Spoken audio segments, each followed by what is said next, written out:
Friends, today we are going to talk about a topic that is near and dear to my heart, which many of you may have heard of, and it is called functional freeze. If you haven't heard about functional freeze, I'm going to read to you a little bit about what this is. So functional freeze is a state of nervous system dysregulation where a person may appear outwardly very functional, but internally feels stuck, overwhelmed, or immobilized. And it's often associated with this blend of fight, flight, and freeze responses where the body is in this like low energy, dissociative type state. And there is this undercurrent of stress or tension. And what this might look like for a lot of people is stuff like procrastination, endless scrolling, over-researching but not taking action, difficulty making decisions, busyness with productivity, and just a general state of avoidance. And there are emotional symptoms as well. Those were some of the behavioral symptoms, but there might be this feeling of overwhelm or numbness, detachment, irritability, frustration, shame, guilt, and even hopelessness. And of course, because of these emotional symptoms, we're going to have physical symptoms as well. And this is where the emotions and the state of our nervous system can start to really impact our metabolic health and our blood sugar. And this freeze state, which I certainly identify with sometimes more than others, is really something that I'm myself working on, and I wanted to bring to you an expert who could help talk about this topic. And I'm so excited to welcome our guest today, Bea Victoria Albina. She is a Master Certified Somatic Life Coach, UCSF-trained family nurse practitioner, and Breathwork meditation guide with a passion for helping humans socialized as women reconnect with their bodies and minds so they can break free from codependency, perfectionism, people-pleasing, functional freeze, and reclaim their joy. She is the host of the Feminist Wellness Podcast, trained in Somatic Experiencing, hold a master's degree in public health from Boston University, and a BA in Latin American Studies from Oberlin College. She has been working in health and wellness for over 20 years and lives in New York. So I love this conversation with Bea. She is such a light, and the conversation certainly took twists and turns, but we came back. I love her personality and her way of approaching this, because it can be a really tough thing to navigate, and she brings a certain lightness to the subject that I think is really fascinating. And I hope you really enjoy this very special episode of the Light Up Your Metabolism podcast.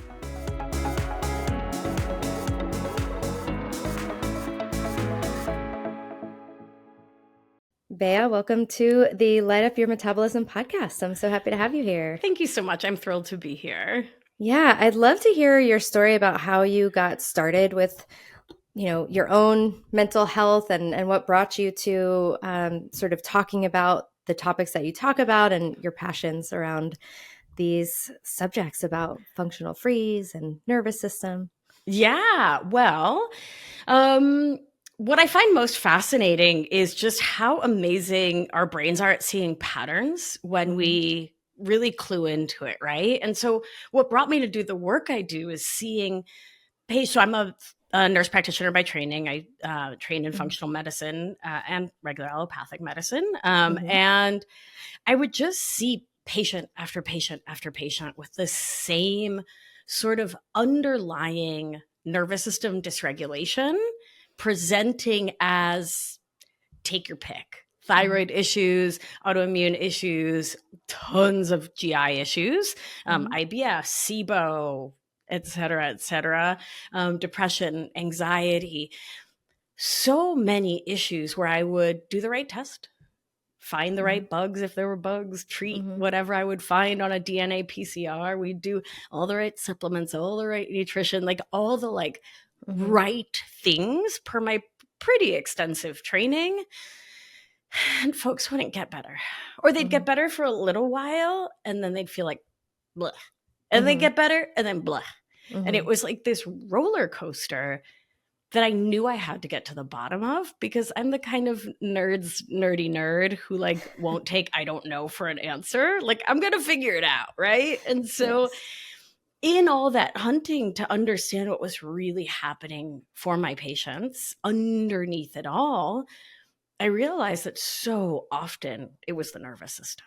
Mm-hmm. And of course, all the caveat, right? Social location matters, environment matters, where we grew up matters, etc. Right? Like, it's not just one thing. Mm-hmm. But the thing that I kept seeing as the thread through was this tie into the nervous system, and that people just couldn't stay on the path to whatever wellness looked like for them while they were dysregulated. And now it makes perfect sense. But at the time, about like a decade ago, it was like, bah, right? It was like these wild light bulbs going off of like, oh my God, it's the limbic system and the nervous system. And I owe my patients to stop practicing green pharmacy, right? And just handing them supplements to do the same thing that a pharmaceutical would do. Mm-hmm. And instead really get to the root cause in this super nerdy way. I love so that. Here I am. Yeah. Yeah, beautiful. I see some of these similar patterns with a lot of my clients. We work on blood sugar, and we know that when we raise stress hormones and all that, our blood sugar follows along right with it, because we're pumping our body with glucocorticoid hormones. Those are our stress hormones. Yeah. So let's, I guess, start with maybe like, what is the nervous system? What does good nervous system function look like? Because I think many of us can get in this place where we're like, oh, my nervous system's dysregulated. And then we start to think that like, we're not allowed to feel anxious ever. And it's like, wait, so are we suppressing our emotions? Are we not allowed to feel things? Like, what is healthy, optimal, or like great look like? And what is it designed to do? And then we can go into the sort of dysfunction. Fabulous. And I love the energetic with which you're starting us, which is what I'm hearing under that is depathologizing. Right? Because I hear this too all the time. Like, oh, I just want my nervous system to be better. Yeah. Or I was like I was talking with some friends the other day, and this woman, Rachel, was saying, oh, I just work so hard on my nervous system and I'm so frustrated it's not better. Yeah. Oh, honey. Yeah. Stop working so hard on it, right? Yeah. Shh. Okay, so let's back the bus up and get some nerdy science in here. So when we're talking about the nervous system, we're talking about the autonomic nervous system. It's colloquially known as the automatic nervous system because it functions mostly below the level of our consciousness. And thank goodness, because it runs things that I have no interest in managing. So heart rate, respiration, lots of different organ function, digestion. Like, how many milliseconds would it take for you to just keel over if you were in charge of your heart rate? Yeah, right. Like 3 seconds, because I'd be like, oh, squirrel, dead. Exactly. Not something I want to be in charge of. And so I start there because like nervous system and somatic talk has gotten so #popular. People think they want to be in charge of it. Yeah. And I'm here to tell you, you don't. Like, I love that. It's important to recognize that we can influence our autonomic nervous system and we can create state changes, but I don't want to run this thing. And once you really understand it, I don't think you do. Not you. The listener. I know you do, you big nerd. Colloquial you. Yeah. The colloquial you. Thank you, darling. Anyway, and to clarify, nerd is my biggest compliment. Just in case anyone, I know you know that. Proudly a nerd. You're such a nerd. Come on. So the autonomic nervous system is automatic. It does all of these functions towards the goal of keeping us alive, which I think is very polite, I must say. And so it's constantly scanning the outside and the inside of us. And it's asking the question, does that do murder? Parenthetically, right? Like, it's actually asking that question, but it's saying, is that a tabby cat or a lion? Is that a stick in the grass or a cobra? Is that smell my ex from high school's perfume. Mm-hmm. And is that a reason to panic or a reason Mm-hmm. to feel lovely? Mm. Right. So it's going through our stories too. This is important. Mm. So it's Sensing, constantly looking for threats. for Yeah. murder machines, for things Okay. that are going to kill us. So it's saying safe or Mhm. unsafe with a bias towards unsafe. For Mm. the sole purpose, the sole reason that we are small animals.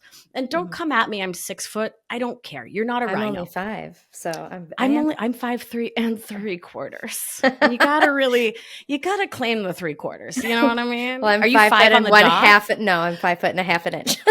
Sweet pea, come on. You Yeah. gotta take that half where you can get it. Let me tell you what. Come on now. Especially if you can remember dial-up. You're only getting shorter. So we are small rhinos, hippos. Mm-hmm. The bias towards believing things are not safe is so we can procreate the species, right? So we can move on and keep this thing rocking and rolling. Mm-hmm. And so the autonomic nervous system is keen to react to the slightest hint of unsafety, like it will immediately and permanently murder you. Mm-hmm. So you're walking through life. Something gets registered within the autonomic nervous system, which controls your eyes, your ears, your olfactory, taste. Mm-hmm. I mean, if I taste bitter almond, right, I'm going to be asking some questions, right?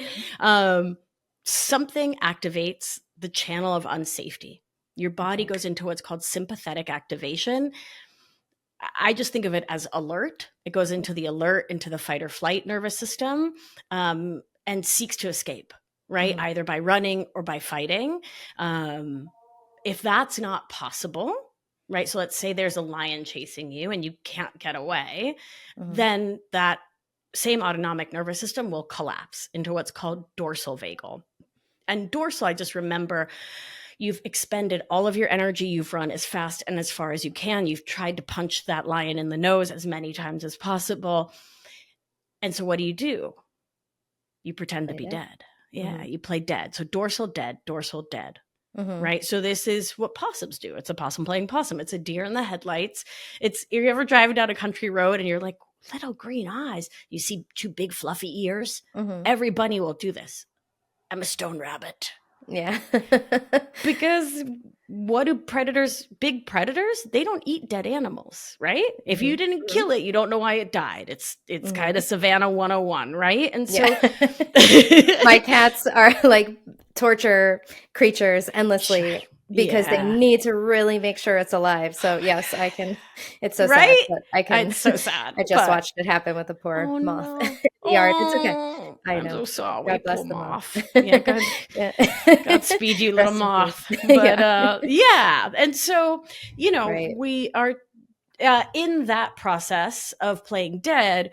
It is our hope that the large predator will move on.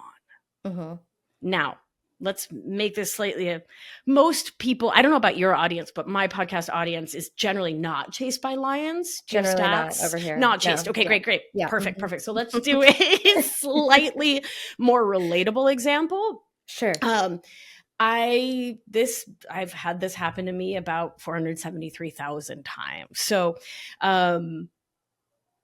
you're excited. Something happened that was really, really great at work. And you're so thrilled to get home and tell your partner. And you get home and you're like, honey, I'm so excited to tell you about this thing. Are you available? Do you want to, you're doing all the good feminist consent getting things. Do you want to hear about this? Can I share this? And your partner says, absolutely, lay it on me. And you're about to tell them about this thing that you're so excited about. And then all of a sudden, their phone makes a beep and their attention turns to it. Because of course it does. They're a mammal, right? You automatically go towards noise. That's part of this a similar system, right? It's part of the limbic system, part of the amygdala system that you turn towards threat. Duh. If you're not looking at the lion, how do you know if it's running or not? So their phone goes bling bling. They look at it, and within the blink of an eye, your body goes, they're not paying attention. I don't matter. Retreat. Right? They don't care. And your autonomic nervous system all it detects is threat. And then your brain turns on and starts telling stories. And so it tells whatever habitual heuristic stories are in your brain, usually from childhood, that say, I don't matter, they're not listening. They're doing it again. They're doing it again, or life is doing it again. Right? Once again, I'm getting the signal that I don't matter here. Yeah. Sad, right? Very hard. Super common. Yeah, very hard. Very, and super duper fast within the nervous system. Yes. And so what do? We play dead. Oh, hey, you know what? Actually, don't worry about it. Tell me about your day. How was your day? How was your day? We've got a little bit of that sympathetic. We're going to lead into functional freeze in just a minute. Do you like how I set that up? You've got a little bit of sympathetic, little high activation, but you're also immobile on the inside. So you went dead on the inside, you feel.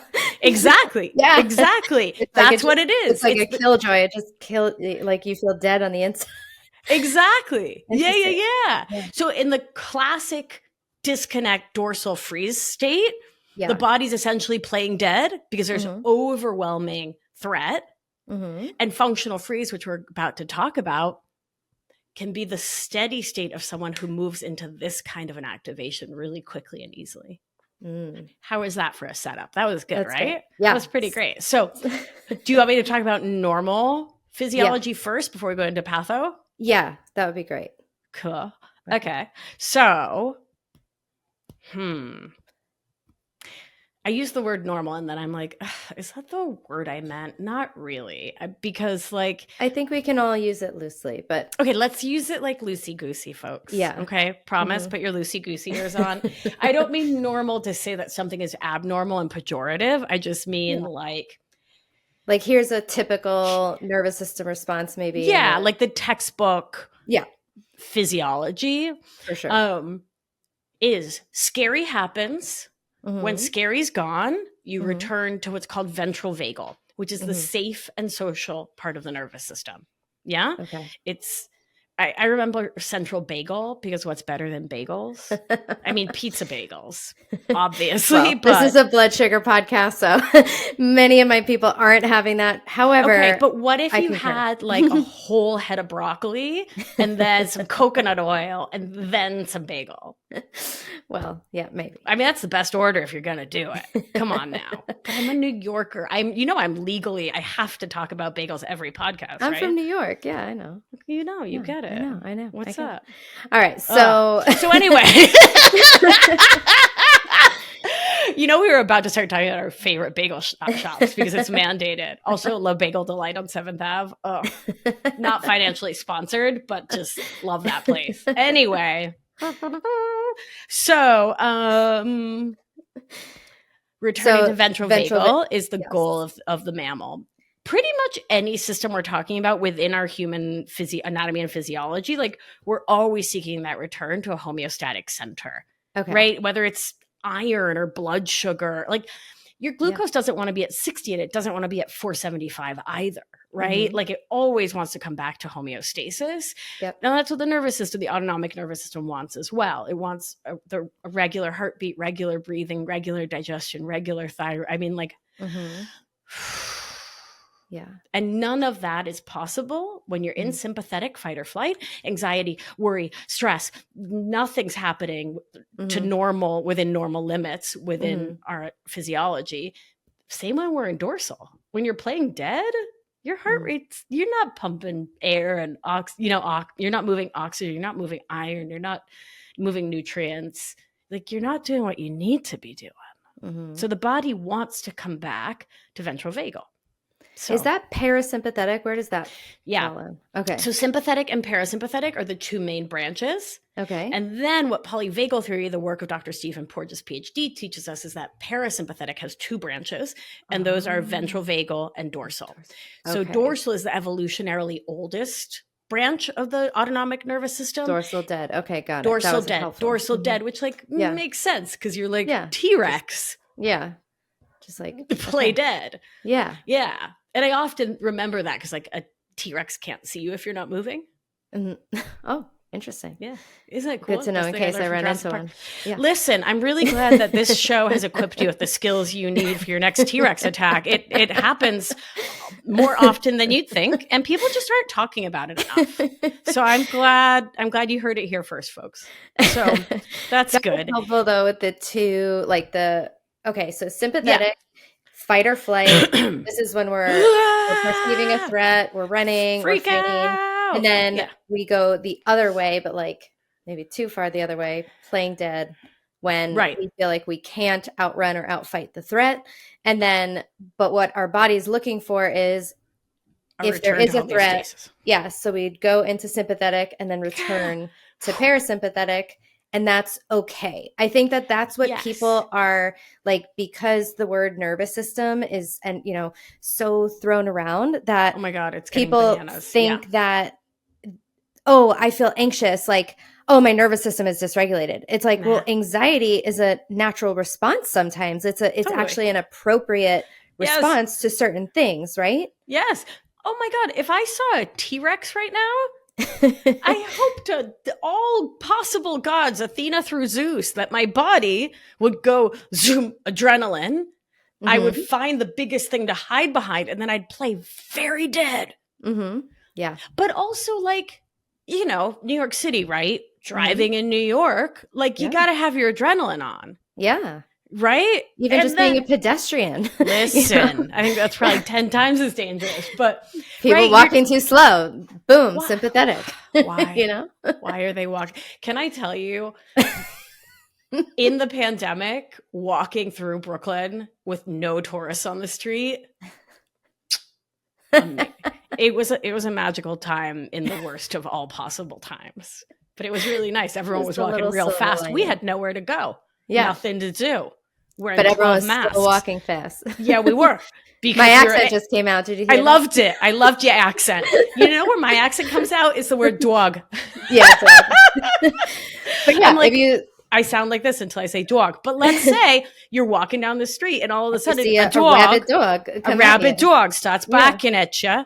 Okay, now you're Boston. Of Mike.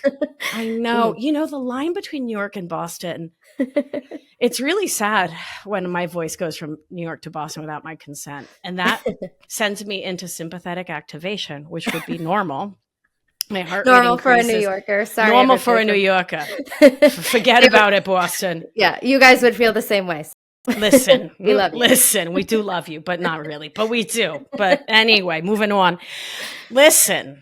A dog starts barking at you, I want you to go into sympathetic. I want you to be primed to run or to bop that thing in the nose if you need to. Mm-hmm. Right? So the thing that's, I think people are conflating. So when your boss says, we need to talk in a certain tone, it is normal and natural and human to go and like get a little like, okay, adrenaline. Mm-hmm. Yeah. But then nervous system regulation is all about being able to then breathe through it, come back into ventral vagal and be like, listen, you know what? All my deliverables have been in on time. I've been meeting and exceeding every goal I could have set for myself. Actually, I don't need to be anxious about this. I've been doing a really good job and I've been bringing blah, blah, blah, blah, blah. Mm-hmm. Versus what happens when we stay dysregulated. It's 8 a.m. and your boss says, hey, can we talk at the end of the day? All and you're day, anxious all day. You're like, you can't even eat and your heart rate's kind of racing and you're like in a meeting and you kind of F it up and you kind of you're in sympathetic all day. Or like blood sugar, right? Mm-hmm. Like when you've been giving all the sympathetic you can, all the insulin you can, and you can't give any possible more, that's when you go into dorsal. So you've been like so anxious your whole life, right? Or your whole New York, right? Your whole New York life. And your boss says, let's meet at the end of the day. And you've just given all you can friggin' give in terms of cortisol and adrenaline and stress. Yeah. And this is burnout. This is when your body goes, you know what? Okay. Well, it's going to be what it's going to be. But not in a like, I know I did a great job. Yeah, you feel checked out. You're just like dead. You're like, like, okay. And and you're not able to function. Right? Not Please able to note that. function? Not in like a real way when you're in like you're overcome with dorsal. You're sitting in a meeting kind of like staring off into the middle distance, just kind of like, Mm-hmm. huh? What? Yeah. Right? Okay. Yeah. And so that's when we're talking about dysregulation, it's when you can't come back to ventral vagal in a real way. Okay. And so the way to come back in a real way is, well, we can get into a ton of detail about how to do that maybe a little later. Yeah. I just want to make sure we talk about functional freeze. Exactly. So like what are some examples, real life, not dinosaurs, of like like someone who is stuck in this functional freeze? Like Sure. I already felt seen, called out, one of the above, all of the above, when you said like you've been anxious your whole life and maybe there's like maybe an added acute stressor and then it's just like pff, the whole system kind of crashes, like it can't support it. Like that sounds more like freeze. So functional freeze is you got one foot on the gas and the other on the brake. Okay. Yeah, so you're sort of stuck in this place between sympathetic activation and the shutdown response. Okay. So it's like a frantic, frozen overwhelm where you're like buzzing with energy inside, but outward you either can't move or act, or you're totally frozen inside and you're taking endless action. And that's the one I sort of see more. All right. And I would say that this is like 9 out of 10 like healthcare providers. Yeah. Where we're like, I thought I was out of it, but I'm still in it. Damn it. Yeah. So like, yeah. like gunning it so hard to get through school, to like get into school and get through school. You have to shut down some interior part of you to like survive the process. Yeah. You know? And so it's like we're shut down to our own emotions, our own feelings, our own sensations, our own wants, our own needs. We're like numb. It's like there's a block of ice on the inside, but on the outside, you're doing it and doing it and doing it well. Like you're just like living life and like getting things done. Like you're getting so much done. You're like so impressive.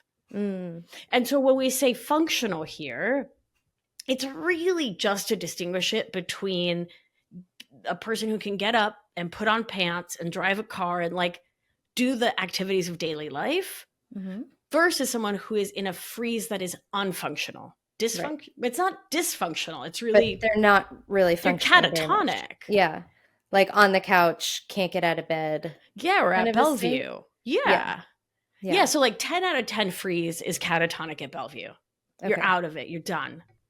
Right. And maybe like a 6 out of 10 freeze is depressed on the couch. You don't even know what you're watching on TV, but you're definitely doom scrolling and you're just like numbed out. And so there's another state where that same numbed out on the couch is how you're relating to self. But wow, are you getting accolades? You might be in a corner office. Right? You might be married with kids and a whole family kind of jam and like doing a whole life where you're kicking butt. Yeah.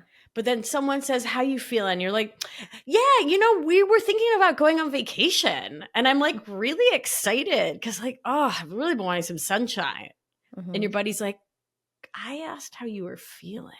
You're like, yeah. Okay. Oh my God. Have you tried that new smoothie place down the street? We all know these people. And they generally don't know they're doing it. Yeah. Because how are you feeling is just what you've been up to. Right? Because that connection with true vulnerability lies in ventral vagal, the safe and social part of the nervous system. And we are dysregulated out of it. We are all up in sympathetic and all down in dorsal. Yeah. So we never really can touch into the middle. Like that peaceful, rested, relaxed state. Forget about it.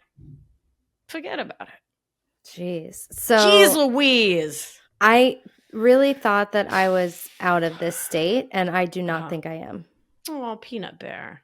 I know. Yeah. Annoying.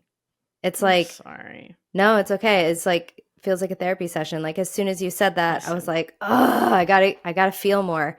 It's like, I think there's a lot that I'm not like, it's just all the stuff that we don't want to feel is what's, I don't know, Yeah. between us or not. y- How do we fix Let this? me just slow you down for a second. Okay. You said all the things we don't want to feel.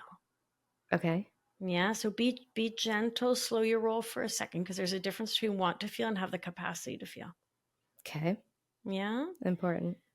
Yeah. Yeah. And so I don't think anyone's out here like, oh, I don't want to feel my feelings. Mm-hmm. I'll say I think there's the like, I just don't have the capacity to allow myself to feel my feelings and to believe that I'll survive and come out the other end. I think that's what it really is. Yeah. And so we need to be very slow, compassionate, gentle with our word choices, because we can inadvertently make ourselves feel like shit, right? Mm-hmm. Because Yeah. I think most of us would love to feel safe and free and supported, to feel all of our big feels, Mm-hmm. like unencumbered, with no worry about some secondary impact, like someone being upset or someone not supporting us or someone, whatever it is we fear from childhood, we keep stays with us as the like What if lion in it's the just the corner. discomfort of experiencing those Yeah. feelings? So what's familiar about that? Who in your family growing up had a discomfort with your feelings or theirs? I can't say this because it's a public podcast, but Great, but you know let's say it. it's my primary caretakers. Yeah. Yeah, Mhm. yeah, exactly. Mhm. Yeah. Yeah. And so we learned in childhood, Mhm. like subtly or overtly, Mhm. feelings are dangerous, Mm. because the people we trust the most, Mhm. because we have to, because we're 6. And Mhm. like, what are we going to do? Not trust our primary caregivers? Like, that's dumb. Yeah. No, you Right? have to trust them and you have to be so bonded with them that because if Right. not, you're going to die. Right. So it's like we have to believe them. We have to keep them Right. happy. We have to, So yeah. there are these things called mirror neurons. It's the Mhm. monkey see, monkey do part of the brain. And so if Mhm. you're grown-ups, right, a grandparent dies and they're like, I'm fine. Mm. Then you're like, oh, because I'm really sad and I'm really upset and I'm 6. And this person who's got 200 pounds on me, or like is many feet taller than me and is in charge of me, says not to have feelings because they're not having feelings and my having feelings must be wrong. I'm going to stop having feelings. Then they'll love me more because I'll be more like them. Mm. Whoa. It's like, in this way, super simplistic and then super complicated, but also super simplistic, right? Like, Totally. kids are friggin' genius. The monkey Mhm. sees and the monkey doth. Doth? Mhm. Doeth. Doth doeth. Right? Like, smart little monkeys. Yeah. So it makes sense that we'd be sort of scared of the discomfort of having feelings if that's what was modeled for us.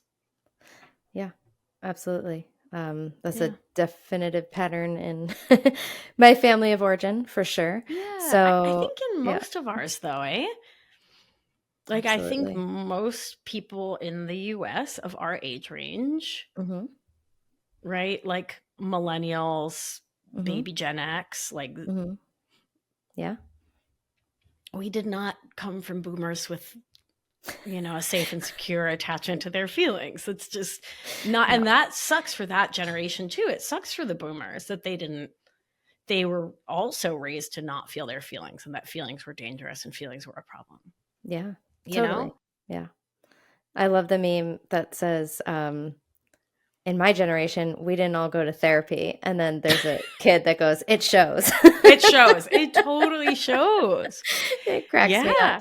And this is not to like, tease anyone who's not been in therapy, but it's a generational thing. It was like, 100%. when our parents were growing up, it was like you only went to therapy if you needed to like be institutionalized. So yeah. it wasn't, and now like I listened to a podcast, and the last question that they ask every guest is, what are you working on in therapy? Like, Oh, that's it's like, awesome. oh, I'm working on this and blah, blah, blah. Like, and like with my friends, like, we're like, oh, this is what my therapist said, or I have to take this to my therapist, or I want to try this different modality. And so it's a generational thing. So I know I have older listeners, and we're not like, it's just, you know, I hope they feel seen. I do. If you are a boomer and you're listening to this show, I hope the fact that you were trained up not to have feelings, like, I hope you feel seen and loved if you're struggling with this now, or if you're struggling with your kids not talking to you or not feeling safe sharing with you. You were trained to not have feelings, and that sucks for you too. I know. It's really hard. I can't imagine the traumas they went through, and then to not have any outlet or like anyone to just listen or any tools that they were given. It's like, geez, these people are just doing the best they freaking can. And then it just like, you know, the cycle repeats and things like that. But it's, it is. It's really heartbreaking. Mm-hmm. It is. Yeah. Yeah. Yeah. So functional freeze. I mean, maybe the majority of boomers are in functional freeze. Yeah. I mean, it kind of makes sense. What are some symptoms that you're in functional freeze? I mean, we talked about some things, but like, yeah. So some evidence. I stay away from words like symptoms because I really. So my work is, yes, the nervous system, yes, somatics, but my passion is helping humans socialized as women to overcome codependent, perfectionist, and people-pleasing habits. That's where I love to apply this. All the things I'm working on in therapy, by the way. Thank you. Actually, I have a call with your therapist after this, and we'll be sure to. No, just exchange kidding. Yeah, definitely. We're totally trading notes. But I talk about it the way I do: codependent, perfectionist, and people-pleasing habits. Mm-hmm. Because when I was neck deep in those habits and in functional freeze, a friend of mine was like, "Ew, you're so codependent," and my immediate thought was like, "God, of course I'm not." Because I didn't identify with the trope, right? I didn't identify with the cliche. I didn't identify with a stereotype. And so I didn't get help for like a decade, because that word codependent was linked with this disease model, right? Where you're like defective and diseased, right? That whole thing in some corner of the literature that pushes a lot of people away, including myself. Right. And so as someone who can legally diagnose disease, codependency is not a disease. It's not a disease. To wit, it is a brilliant and amazing set of survival skills. It is absolutely brilliant and incredible and laudable. Good job, little you. Right? If your family, there were no feelings, or feelings were dangerous, or feelings were bad, or people who had feelings were troublemakers, like, if having feelings was problematic and you learned, oh, I'm going to not have feelings, then people will love me and care for me. I will be worthy in their eyes. I will be, supported, and things will go better for me. Then you have codependent habits because you're a genius. And I'm not out here to talk about you in any other way. I'm not out here for it. I decline. Yeah. Thank you for the opportunity, but I decline the invitation to be just another person beating you up. No, thank you. We do enough of that ourselves. Listen, you don't need me. You don't need these two New Yorkers up here beating you up. You're fine on your own. I go Boston so quick. I need a dialect coach. You got it. If you're a dialect coach. I was a speech pathologist, and you nailed it that last time. Oh my God, that really does mean the world to me. I have to tell you. Can we work on Ireland later? Oh, I am. No, let's do it. Let's do it. I don't know. But we can learn. Let's learn together. Okay. Okay, great. We'll take that off air. But if anyone wants to be my dialect coach. Anyway, so listen, where were we? We're talking codependent about symptoms. Yeah. So I try not to use pathologizing words or like disease words. I mean, I get why you do, because we spent 4 million years in school being trained up to use disease words. Totally get it. What are some other words? Oh, you said evidence? Evidence. I just like evidence. Okay. I also think like this is a moment where we need to remind one another to look at evidence, right? And not just wild conspiracy theories on the internet when we're making our healthcare decisions. And also like evidence and patterns, because I think that symptoms can be tricky, because it's like, a lot of diseases or disease states or illnesses, whatever, they may have overlapping symptoms. So yeah, Sure. I don't know. Right. What is fatigue? I don't Yeah. know. It's 400. Is it Lyme? Is it strep throat? Do you have cancer? Did you break your leg and you're tired? Like, yeah, Did your exactly. cat keep you up all night? Yeah, it could Listen, be. Yeah. we got to talk about you and these cats because this is the second time they've come up as problematic. I think we've got some work to do, they didn't keep me sister. up all night. They luckily. did not? No, they okay. did not. Torturing mice and moths. All right. Listen. So, some of the indicators or evidence of functional freeze is that feeling where you're like, oh my God, I remember just feeling so numb to the world. Like people would be telling a joke and I'd be like, right? Like I'd laugh, but I wasn't smizing. Like if you're not smizing, and for the older listeners, that means smiling with your eyes. Thank you, Tyra Banks. But like if your smile is like a half smile, like if it's just moving muscles and it's not tied like you're smiling to with your mouth, not your face. Right? Like, exactly. Yeah. And like you're not smiling with your spirit. You're not laughing with your spirit. You're not angry with your spirit. Okay. Right? If you feel like, if you pause and sort of do an evaluation, you're like, you know what? Mad, sad, and glad. That's kind of the level we're functioning at. So a really picture just like narrow. If we look at like a blood sugar graph, like one that's like really stable almost, but you don't get a lot of highs, you don't get low lows, you're just kind of, it's like floating around neutral, maybe a little bit of excursion either way, but not like lots of joy and like depths of sorrow. So you don't get, because you can't selectively numb emotions. You just numb out everything. Even Tylenol does that to you, which is crazy. Isn't that bananas? Yeah, so crazy.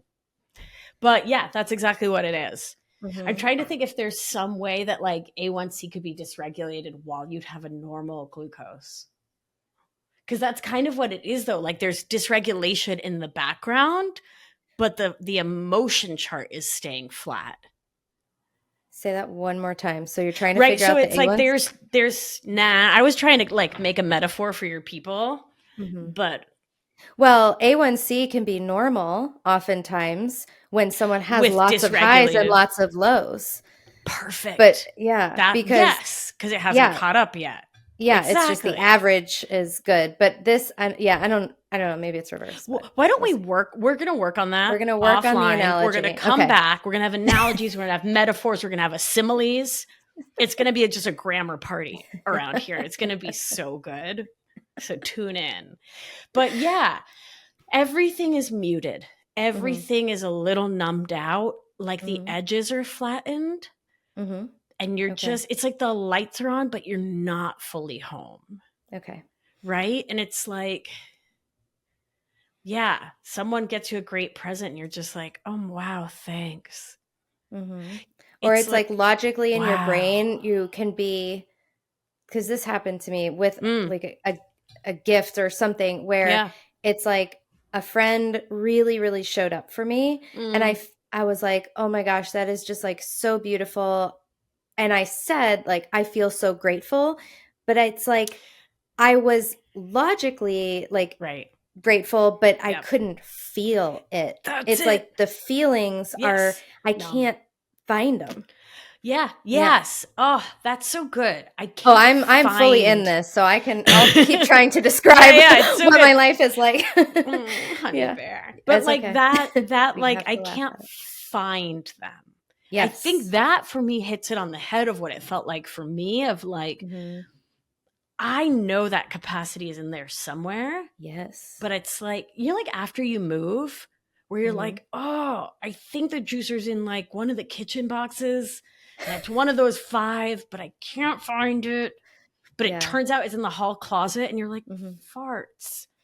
It's the same thing, but with feelings. Yeah. Even it's anger. Like, you know, you have it.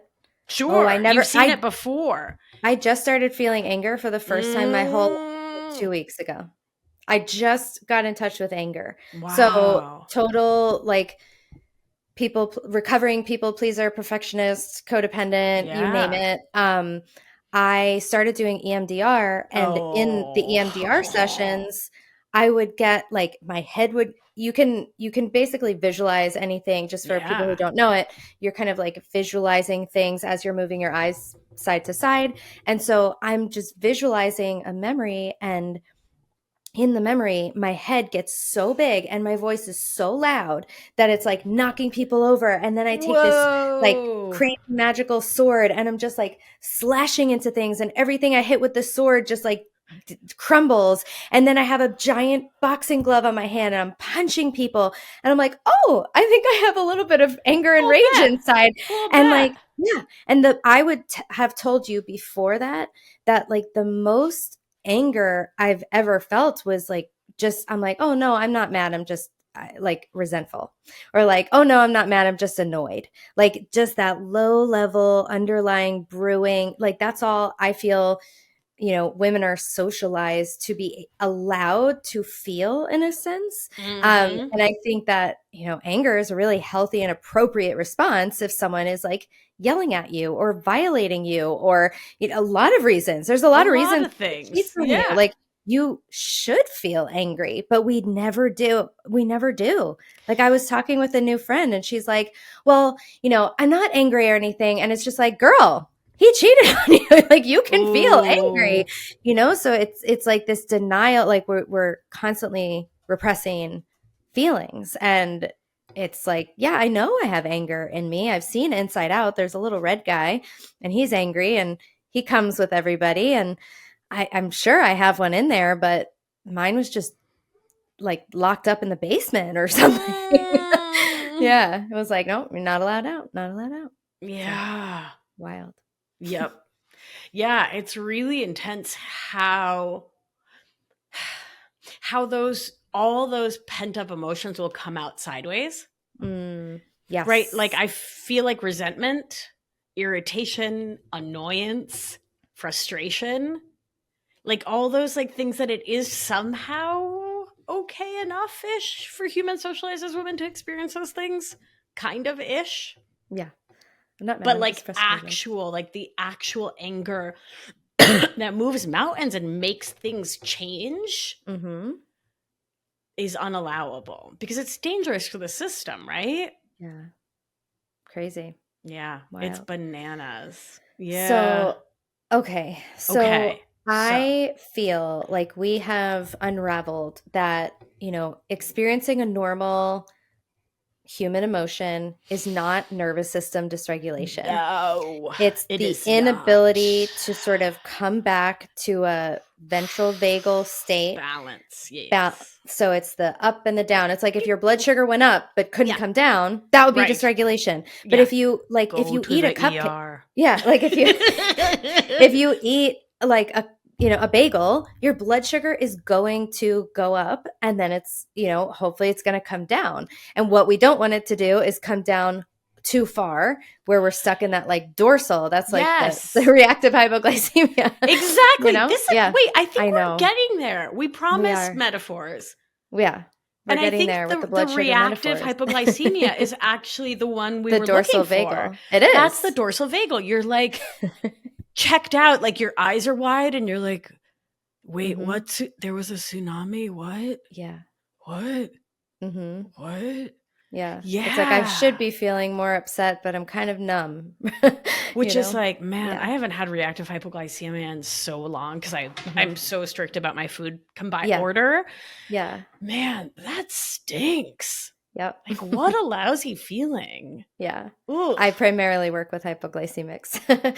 So, It's yeah, so challenging, right? it is. And I think Oof. that there's a huge crossover between having your blood sugar low and your body saying, I don't have enough fuel. And that's a Yes. stress response. And Woo. if that becomes a chronic stress response, it's like, is that causing you to be in like having nervous system dysfunction? Is the nervous system dysfunction also contributing? Like, I think they're going, so much of it 100%. goes both ways, that like your nervous system is then driving you, a lot of people, to have Yes. lows, to have spikes, to, Yeah. all Well, these and things. I think you should have my dear friend Ellen Vora Mhm. on the show. She's amazing. Mhm. She's a physician, she's a psychiatrist, and Mhm. she wrote this incredible book called The Anatomy of Anxiety. And she talks, I'll let her get into the Ooh. detail. Yeah, I'll send an email and connect you too. Okay, But thanks. she talks about false anxiety, which is the over caffeination, over alcohol, over stress, over glycemia. Yes. Yeah.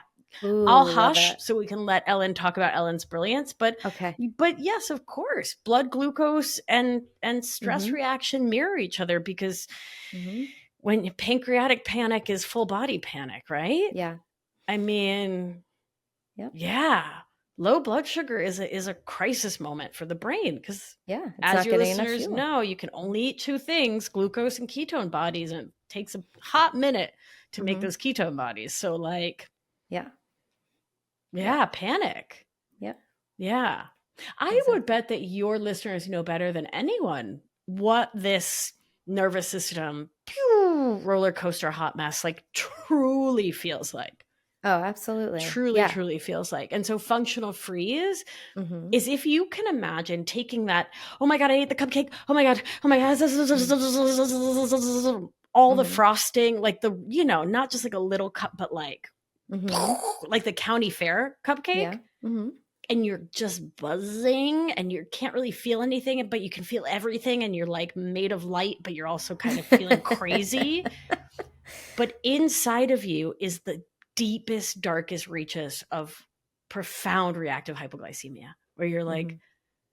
wait, what? Mhm. Dude, what?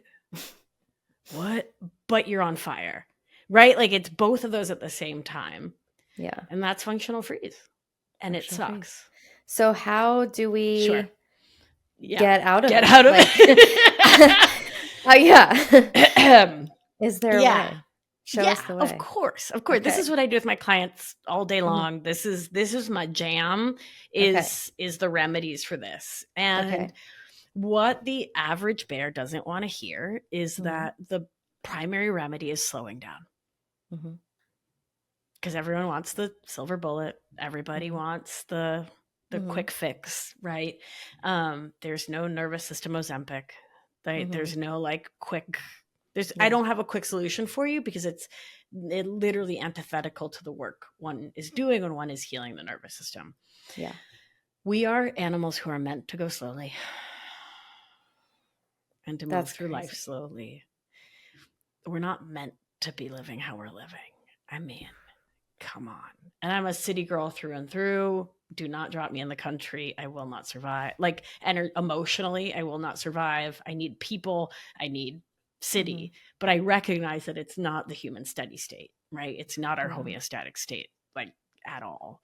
Mm. And so, what we need to do is to find stillness and quiet within. And we need to return to a state of internal rest where we can connect in with intentionality, Mhm. so that we can reconnect with our emotions. So what the hell does that mean? Because that was a little esoteric and I know it. When we are in functional freeze, when we are dysregulated, when we're living in, so I call codependent, perfectionist, and people pleasing habits, I combine it into one thing, which I call emotional outsourcing. Isn't that so good? I trademarked it. So Your good. girl's such a New Yorker.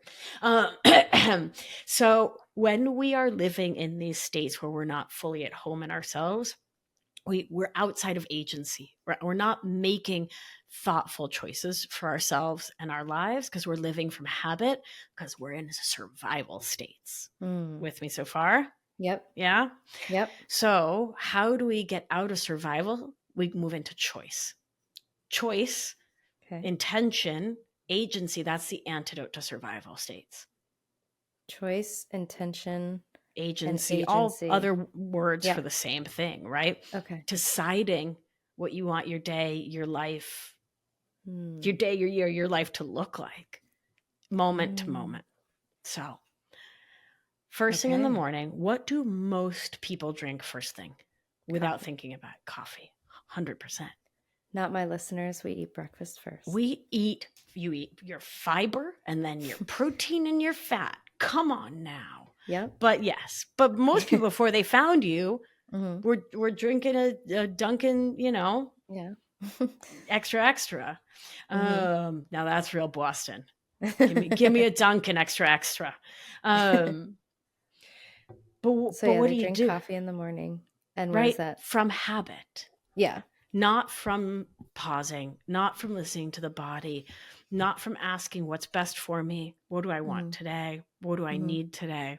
But just, well, I don't know. I always just drink coffee, whatever. But you're starting your day off with habitual, well, whatever. And I don't know about you, but I'd rather start my day off by pausing,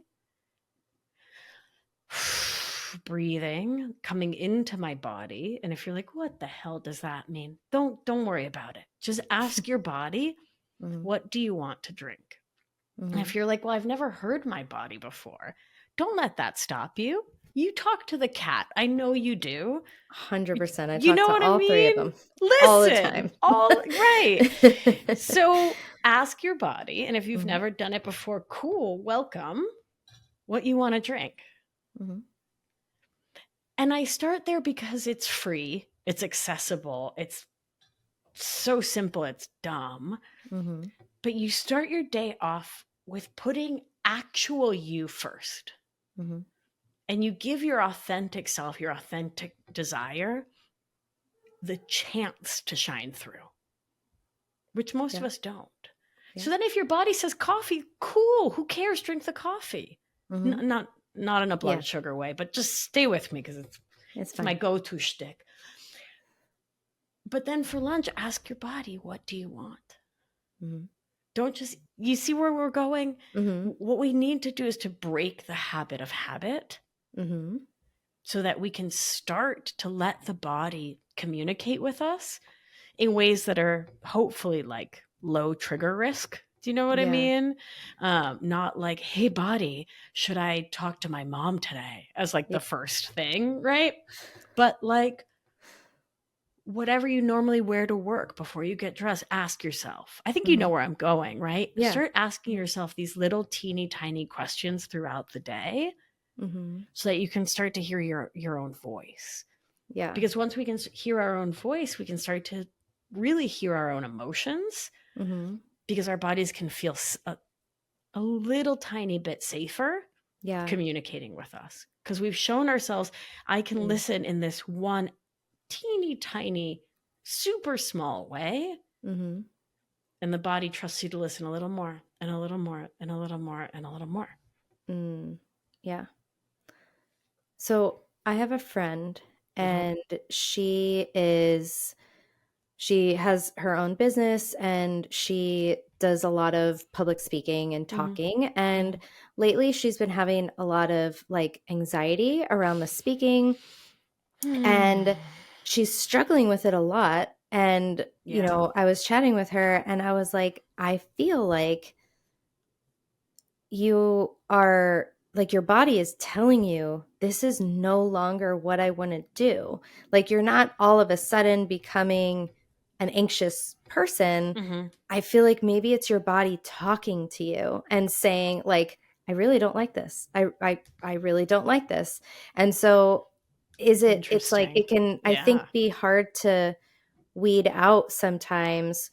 Is this or sometimes our body is like talking the loudest. It's talking to us and we're like, no, because I have to do this thing. And because I have to like, and then we like, you know, with social norms and all things, like we talk ourselves into it and like we can try to justify and use logic all the time. But then our body keeps yelling at us in emotions and symptoms. Totally. Absolutely. Yeah. Right. And there I'd get really curious. Is she feeling this sort of low grade anxiety always? Like across the board? Then she should talk to you about her blood sugar. She should get her thyroid checked, get her iron checked, rule out anything organic, right? Yeah. But if your body is, you know, if you're going on the third date with someone and your body's, if you're like anxious and trembling when that's not your way, or you're only feeling anxious before these talks, or listen up. Yeah. Listen up. I mean, the body is very clear. I would see it a lot. I used to treat a lot of digestive symptoms.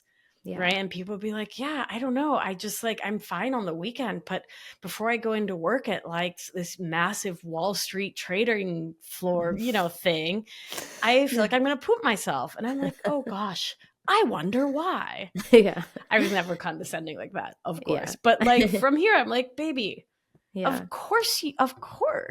Yeah. Your body is brilliant and incredible. It wants you to know. Heads up.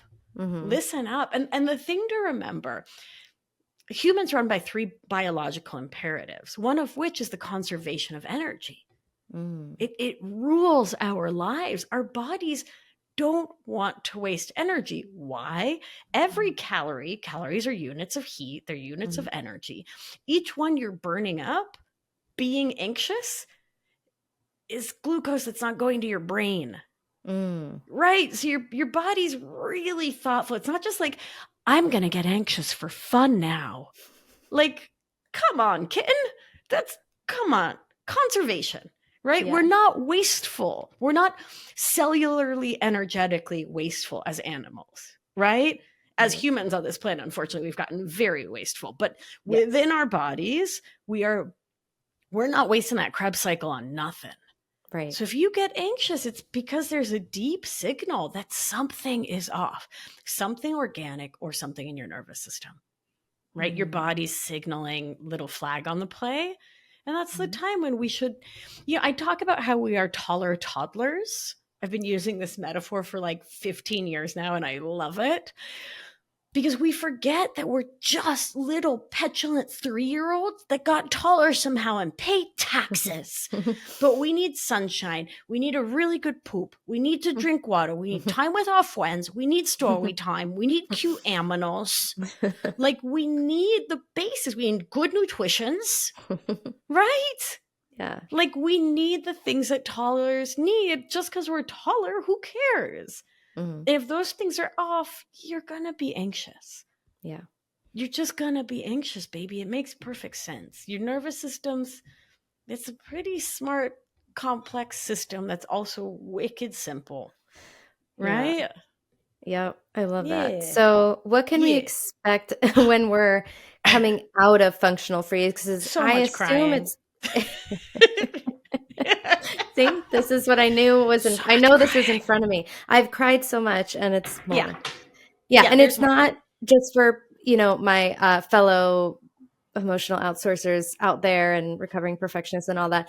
Like, it's not an on and off switch. It's not like, oh, now I'm not in this, right? It's like, it's like a dimmer switch, and it goes up and we go back, and we're just kind of like, oh, I'm in. Okay. So we're on and off. And that's in okay. And out. And it's normal making and progress, and we take a pause. So and like, I no longer am in functional freeze. That's not my life.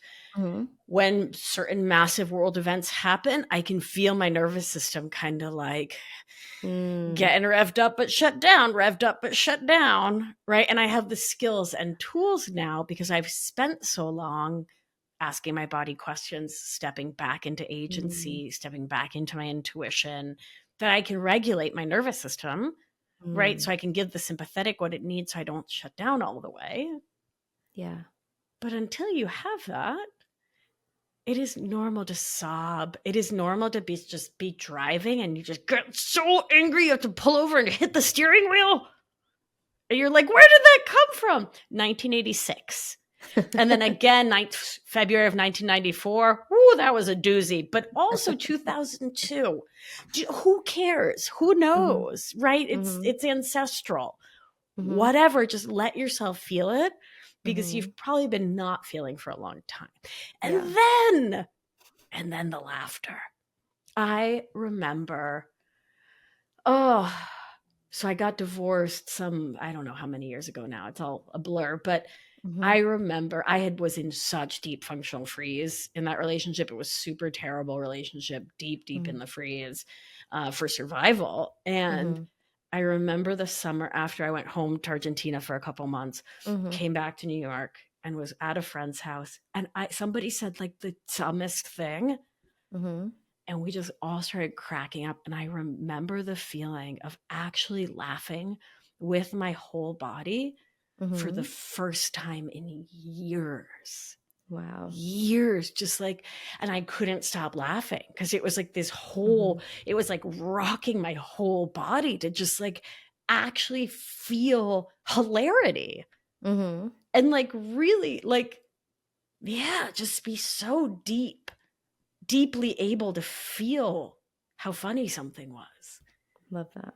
Yeah. So you get it all, which is the good part. You get the highs, you get the lows. You start to some might build say, back some of those yeah, intense, yes, more like deeper yeah, emotions, whether right, they're maybe more love-based, fear-based. yeah, Yeah. right. So you will feel more despair, Mm-hmm. but is that not part and parcel of the human condition? Yeah. Because you will feel more joy. Mm-hmm. Yeah. So Love I it. think it's worth it.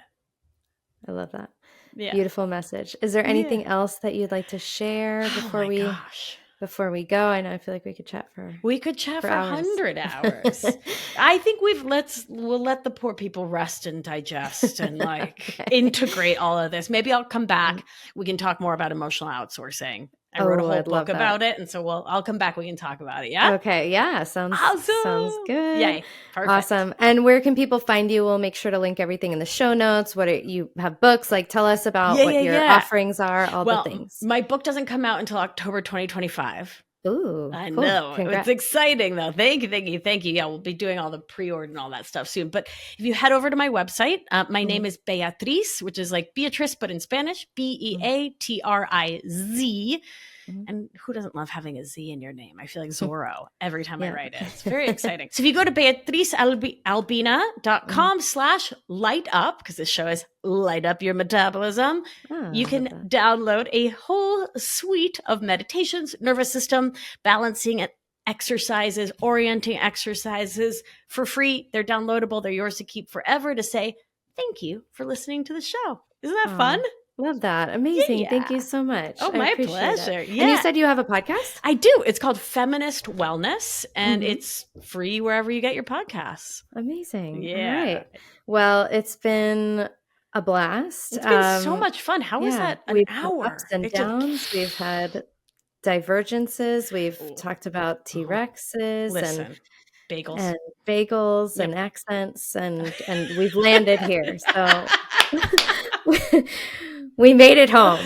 We did. So good to us. Yeah, look at that. It was like I'm impressed. We came back to Ventral Bagel. Full circle. Full circle. Amazing. Well, thank you everyone for listening, and thanks for being here, Bea. Thank you.